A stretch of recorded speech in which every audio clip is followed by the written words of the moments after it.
রাজধানীতে ব্যাপক সংঘাত সহিংসতা হয়েছে আজ। দফায় দফায় সংঘর্ষে পুড়িয়ে দেওয়া হয়েছে পুলিশ বক্স, গাড়ি।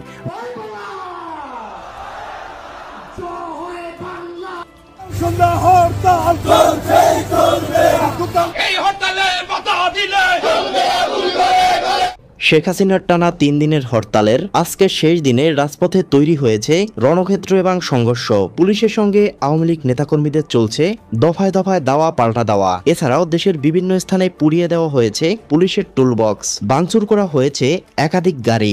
অবৈধ ইউনূস সরকার পদত্যাগ না করলে হরতাল অব্যাহত থাকার ঘোষণা দিয়েছে বাংলাদেশ আওয়ামী লীগ। এদিকে পরিস্থিতি নিয়ন্ত্রণে আনতে পুলিশ ব্যবহার করছে টিয়ারশেল, রাবার বুলেট। তবে তাতেও পরিস্থিতি নিয়ন্ত্রণে আনতে পারেনি আইনশৃঙ্খলা রক্ষাকারী বাহিনী। এদিকে পুলিশের হাতে আটক হয়েছে আওয়ামী লীগের একাধিক নেতাকর্মী। জানা যায় নেতাকর্মীদের বাঁচাতে শীঘ্রই দেশে ফিরবে শেখ হাসিনা।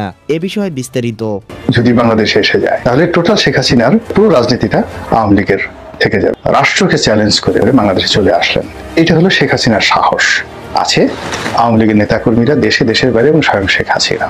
তো কাজেই তিনি যদি সাহস দেখাতে চান, টুস করে ঢুকে পড়তে চান, এটি হতে পারে। এবং সেটা যদি হয় তাহলে কি যে হবে আমরা বলতে পারি না। বাংলাদেশের রাজনীতিতে কিয়ামত হয়ে যাবে, অথবা আওয়ামী লীগ পুনর্বাসিত হবে যদি সে সেটা সাহসটা দেখায়।